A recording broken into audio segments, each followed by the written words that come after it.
인디언 추장이 예수님을 영접하고 나서 너무나 감사해서 자기가 지었던 죄들이 너무나 부끄럽고 창피하고 용서해 주신 하나님이 너무나 감사해서 하나님께 내가 뭔가를 드려야 되겠다라고 생각을 했습니다. 그래서 추장은 선교사님을 찾아와서 선교사님, 제가 가장 아끼는 신발을 주님께 드리고 싶습니다. 그러니까 선교사님이 아무런 대답을 하지 않으셨어요. 아닌가 보다 라고 생각을 하고 더 큰 게 뭐가 있을까 고민하던 추장이 자기가 타고 다니던 말이 명마, 너무 좋은 말인데 그걸 드려야지. 그래서 또 찾아갑니다. 선교사님, 제가 이번에 그거 신발 아니라고 하시니까 제일 좋은 말, 우리 부족에서 최고의 말인데 이거 드리겠습니다. 선교사님이 아니라고 그럽니다. 이거 뭐가 잘못됐나? 그래서 추장에도 곰곰이 생각하다가, 그래, 내가 면류관처럼 여기는 내 족장들이 쓰는, 추장들이 쓰는 그 모자 있잖아요. 내 명예니까 이걸 드려야지. 그걸 갖다 드렸더니 선교사가 그것도 아니라고 그럽니다. 뭘 달라고 하는 거지? 추장이 고민을 하다가 말합니다. 제가 가장 귀한 것들을 드렸는데 더 이상 드릴 게 없고 제가 드릴 것은 이 몸뚱아리밖에 없는데 어떡하란 말입니까? 선교사님이, 하나님은 바로 당신의 몸을 원하십니다 라고 대답을 했습니다. 추장은 하나님이 당신에게 원하는 게 무엇인지를 알게 되었고 하나님께 눈물로 감사하며 평생 동안 자기의 삶을 드리겠다고 서원을 합니다. 추장으로 인해서 온 부족이 예수를 믿게 되었고 그는 죽도록 죽기까지 죽음으로 하나님께 헌신하며 살았습니다. 하나님은 우리에게 우리의 자신 전부를 요구하십니다. 우리 인생의 일부분을 달라고 하는 게 아니라 다 달라고 하십니다. 왜냐하면 하나님은 당신의 몸을, 독생자 예수 그리스도 그분을, 사실 독생자 예수 그리스도 그분은 하나님 자신이시잖아요. 자신을 우리에게 십자가에 달아 다 주셨기 때문입니다.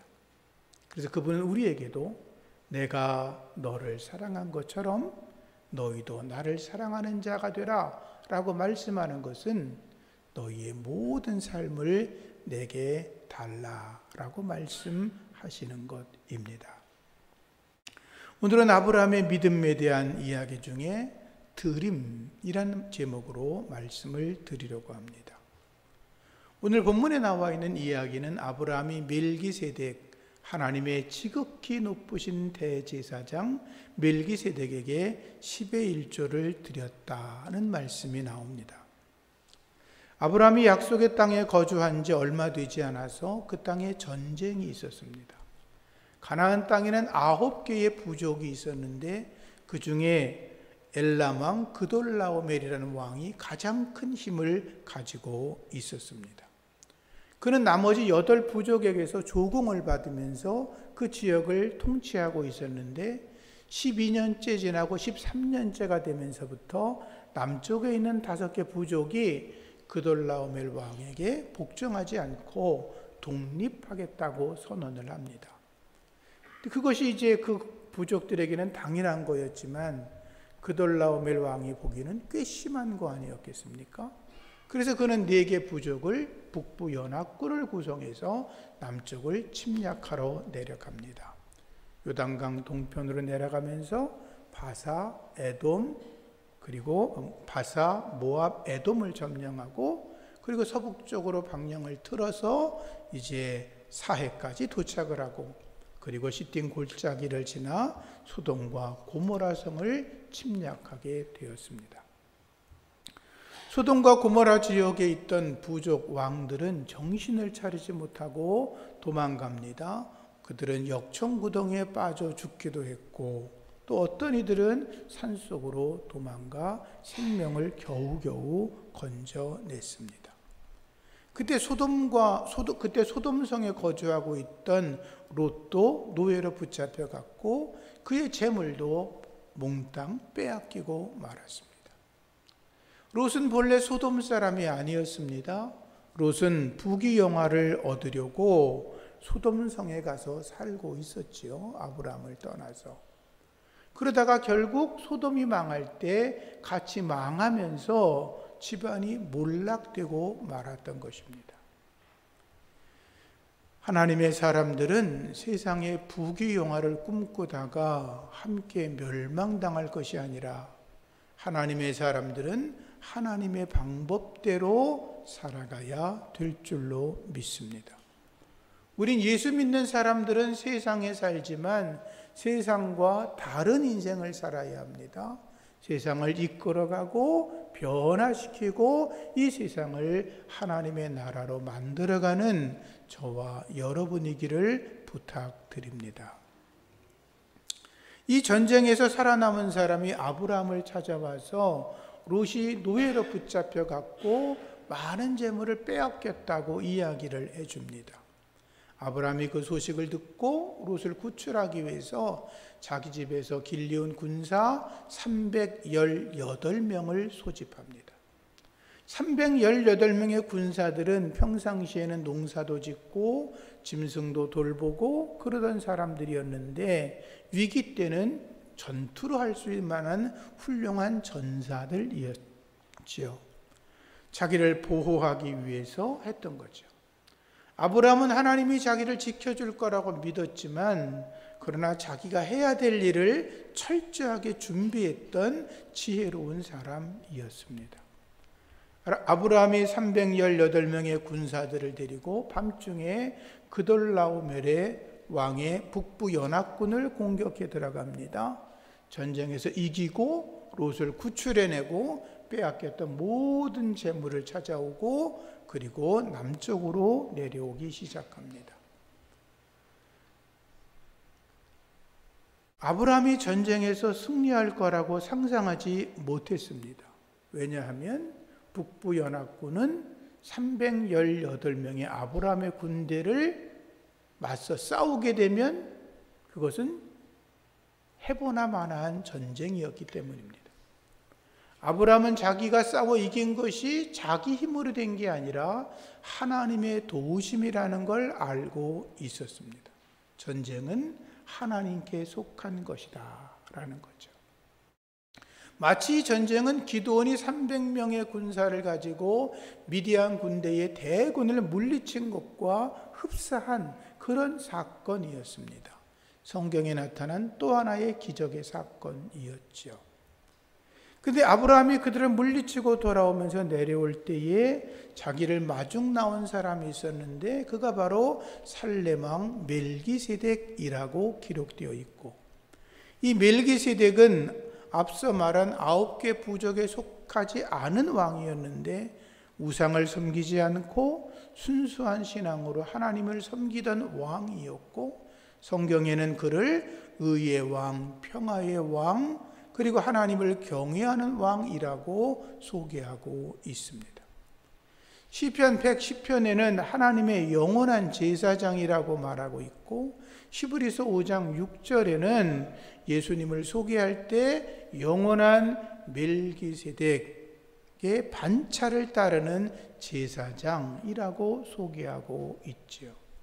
그러니까 멜기세덱은 예수 그리스도를 예표하는 제사장이었던 것입니다.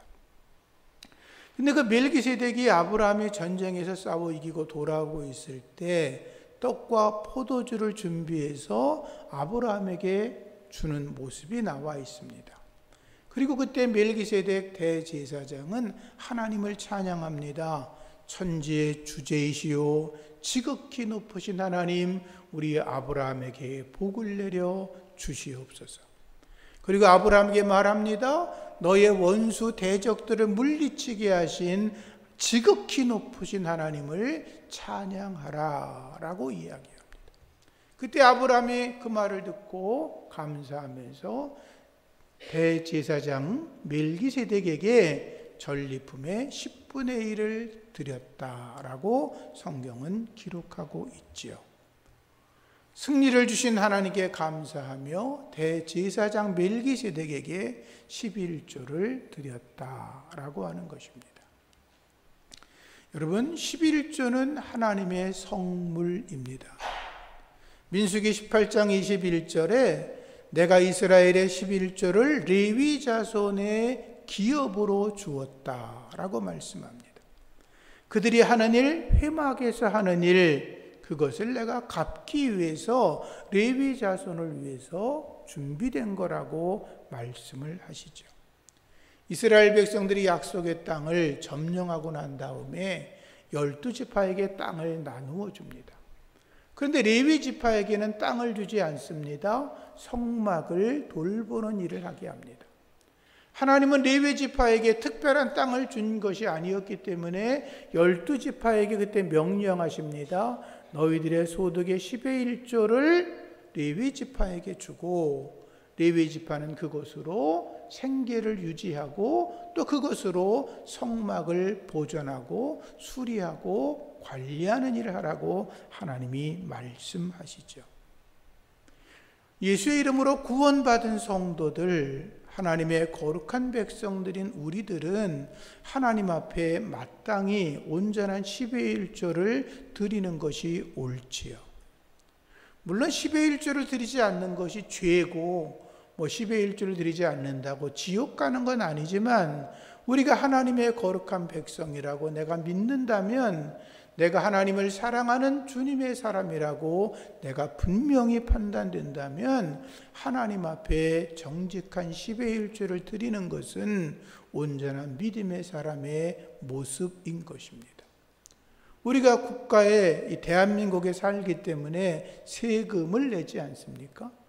그래서 국가는 우리의 세금을 받아가지고 제대로 운영하면서 우리를 환난과 전쟁이나 위기, 어려움으로부터 우리를 보호하고 나라를 더 성장시키는 데 노력을 하지요. 그래서 어려운 위기가 생기거나 생명을 잃어버리거나 그런 일을 할 때 우리가 뭐라 그래? 도대체 정부가 뭘 한 거야? 그놈들은 뭘 했는데 이렇게 위기를 만들어? 이런 이야기를 하지 않습니까? 왜? 우리가 이 땅의 국민이기 때문에 그렇죠. 우리는 하나님의 백성입니다. 하나님의 백성들은 기쁨으로 하나님 앞에 온전한 10의 1조를 드려야 합니다. 그게 정직한 믿음의 사람들의 모습인 것입니다. 하나님은 우리의 10의 1조를 보시고 기억하시면서 약속하신 대로 하늘의 문을 여시고 복의 복을 더하실 겁니다. 우리의 인생을 평탄하게 하시고 안전하게 하시고 복을 내려 주실 것입니다. 말라기 3장 10절 말씀에 하나님 말씀하시죠. 만군의 여호와가 이르노라 너희의 온전한 10의 1조를 창고에 들여 나의 집에 양식이 있게 하고 그곳으로 나를 시험하여 내가 하늘의 문을 열고 너희에게 복을 쌓을 곳이 없도록 붙지 아니하나 보라 라고 말씀합니다. 이 말씀은 말라기 선지자 시대에 이스라엘 백성들이 하나님 앞에 11조를 드리지 않았습니다. 레위 지파들이 제사장 지파들이 굽는 일이 허다했고 아무것도 소득이 없으니까 성전의 모습들, 성막의 모습은 낡고 회파하고 누가 보기에도 초라한 모습이었습니다. 그래서 하나님께서 이스라엘 백성들에게 너희들 나의 것을 도둑질하지 말고 하나님의 것을 10의 1조를 마땅히 드려 레위 지파들도 성전도 제대로 움직일 수 있도록 하고 너희도 복을 받아 살라고 하나님이 말라기 선지자를 통해서 하신 말씀이었습니다. 예수님께서도 11조에 대해서 말씀하시지요. 화 있을진저 외식하는 서기관들과 바리새인들아 너희가 박하와 회양과 근처에 11조를 드리되 율법에 더 중한 바 정의와 긍휼과 믿음은 버렸도다. 그러나 이것도 행하고 저것도 행하라고 예수님은 말씀하셨습니다. 예수님은 말씀하시기를 너희가 마땅히 행할 11조 그것도 반드시 해야 되고 율법의 온전한 정신인 정의, 사랑 그리고 믿음의 삶도 온전히 살아가는 것이 마땅하다고 우리에게 말씀하신 것입니다. 다시 말씀드립니다. 우리는 하나님의 백성입니다. 그렇게 믿으시면 아멘. 우리는 하나님의 자녀입니다. 그렇게 믿으시면 아멘. 우리는 가끔 고백하다 그러죠. 하나님, 제가 사나 죽으나 주님을 위해 살겠습니다. 우린 때로 그러죠. 하나님, 내 생명을 바쳐서 주를 위해 살겠습니다. 그렇게 고백하실 때도 있지요. 그렇습니다. 우리는 사나 죽으나 주님의 것이고, 우린 사나 죽으나 하나님의 영광을 위해 살아갈 자들인 것입니다. 모든 것이 하나님께로부터 왔고 우리의 생명도 하나님의 것인 줄로 믿습니다. 그래서 믿음이 큰 사람들 가운데는 열에 5을 10에 5절을 드리는 분도 있고, 그보다 더 많은 것을 하나님의 나라 위에 드리는 분도 계시지 않습니까? 물론 우리 중에 그렇게 살라고 하는 건 아니지만, 우리가 하나님의 백성으로 마땅히 10의 1조를 드리는 것은 하나님이 기뻐하는 참된 믿음인 것입니다. 아브라함은 11조에 대한 규례를 알지 못할 때 10의 1조를 드립니다. 10의 1조라는 말이 그 당시에는 없었습니다. 그런데 아브라함은 하나님의 백성인 걸 자기가 알았기 때문에 하나님 앞에 마땅히 10의 1조를 드려 주님의 것을 성별하는 신앙을 그는 알고 있었던 거죠. 하나님은 행하시는 대로 갚으시는 분입니다. 주님 앞에 충성하시고 헌신하셔서 하나님의 복을 받는 여러분 되기를 축복합니다. 두 번째, 아브라함은 하나님 앞에 제물을 드립니다. 창세기 15장에 보면 하나님께서 아브라함에게 자식의 복도 주시고 그리고 땅의 복도 허락해 주십니다. 그러면서 하나님 말씀하십니다. 아브라함아, 너 이제 3년 된 암소, 3년 된 암염소, 3년 된 순양, 그리고 집비둘기와 산비둘기를 내게로 제물로 드리라고 명령하십니다. 그때 아브라함이 하나님께, 하나님 왜 드립니까? 라고 묻지 않습니다. 하나님, 그 많은 걸 왜 다 드립니까? 3년 된 암송아지가 아니라 늙어 빠진 소를 드리면 안 됩니까? 하나님 왜 3년 된 수염소를 드립니까? 그거 하나만 드리고 다른 건 안 드리면 안 됩니까? 그러지 않습니다. 하나님, 제가 그냥 산비둘기 2마리만 드리면 안 될까요? 그렇게 하지 않습니다. 왜 드립니까? 이유가 뭡니까? 이 목적이 뭔지를 알아야 드릴 거 아닙니까? 이렇게 물어보지 않습니다. 하나님 말씀하시니 예, 아멘 하고 온전히 드립니다. 아브라함이 하나님 앞에 온전히 드렸더니 하나님께 다시 약속을 확인하십니다. 그리고 쪼갠 그 고기 사이로 횃불로 지나가십니다. 하나님이 내 언약을 반드시 지키겠다고 하는 약속의 말씀이었던 거죠. 하나님은 아브라함의 믿음이 참된 걸 아시고 그를 향한 약속을 잊지 아니하시고 복을 내려 주십니다. 여러분, 우리의 삶 자체를 하나님 앞에 거룩한 제물로 드리며 살아가는 영적 예배자 되시기를 축복합니다. 하나님은 자신의 모든 걸 드리며 살아갑니다.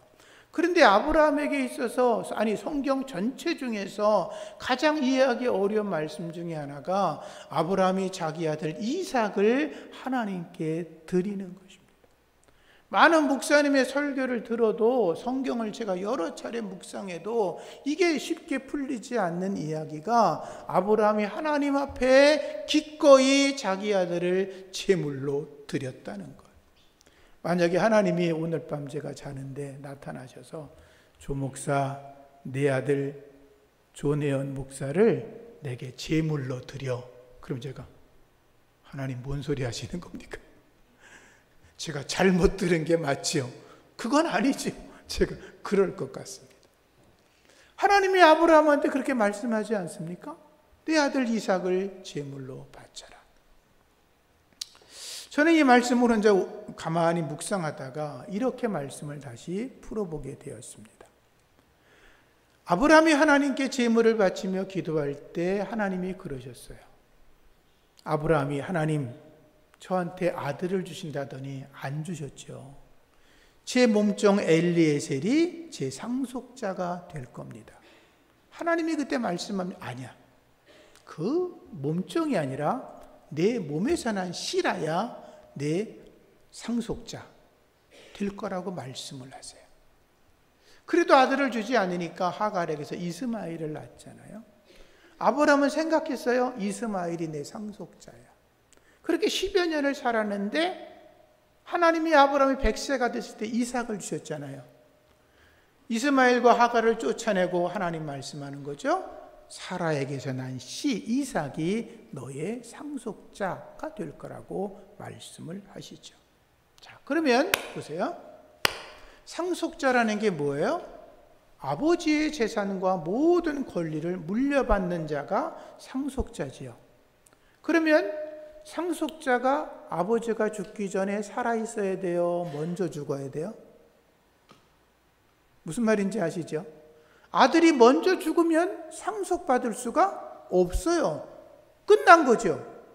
근데 하나님은 뭐라 그래요? 내 아들 이삭이 상속자가 될 거야. 근데 지금은 뭐라 그래요? 내 아들 이삭을 내게 바쳐라.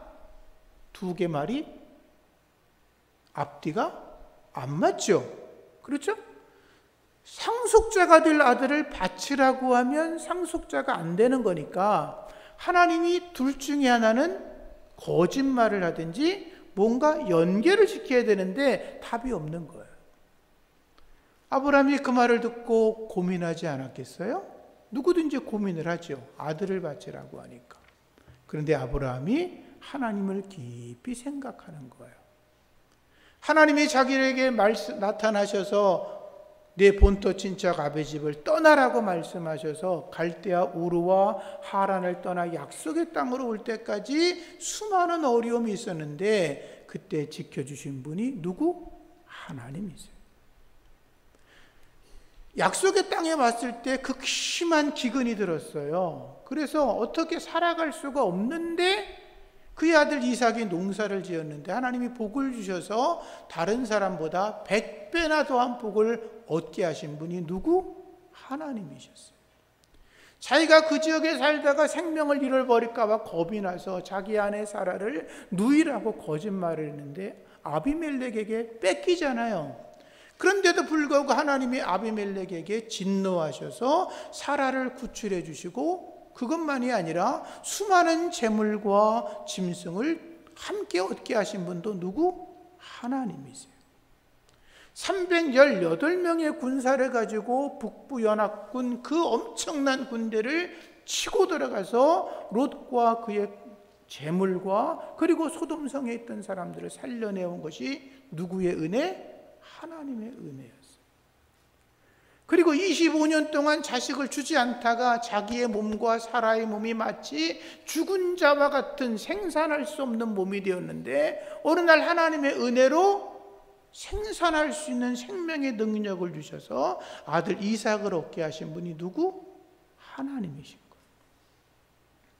아브라함은 자기의 인생을 돌아보니까 모든 인생의 고비고비마다 하나님이 말도 안 되는 말씀을 하셨다가 그 일을 성취하고 이루셨다는 분이 하나님인 걸 알게 되었죠.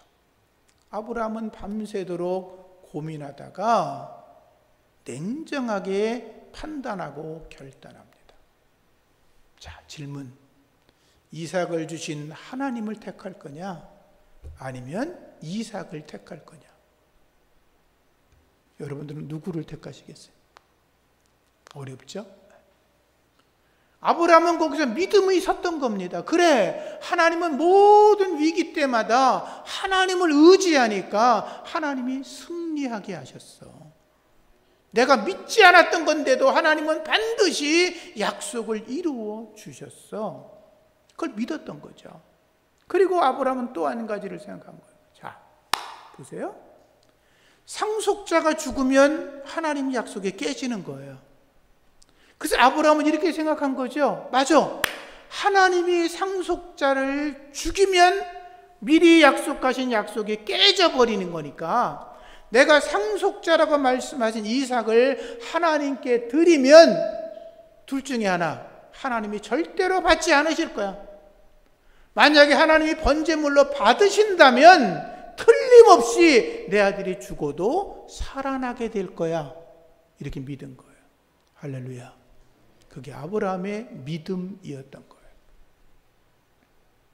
창세기 22장을 읽다 보면 아브라함이 종들과 이삭을 데리고 모리아산에 도착해요.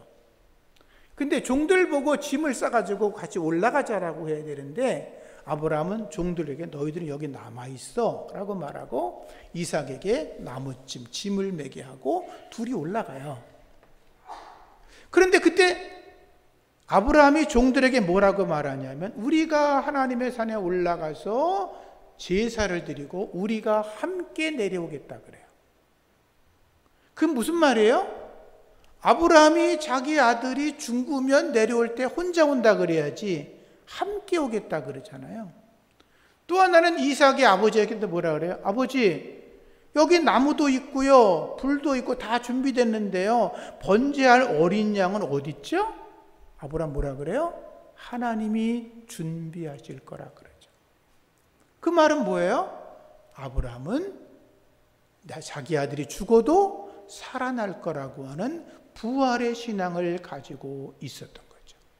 아브라함은 부활 신앙의 원조였어요. 저나 여러분들이 믿음 없는 자가 아니라 믿음 있는 자로 서기를 예수 이름으로 축복합니다. 그래서 히브리서에서는 뭐라고 말씀하냐면 아브라함은 하나님이 능히 이삭을 죽은 자 가운데서 살려내실 줄로 믿었다. 이렇게 되어 있는 거예요.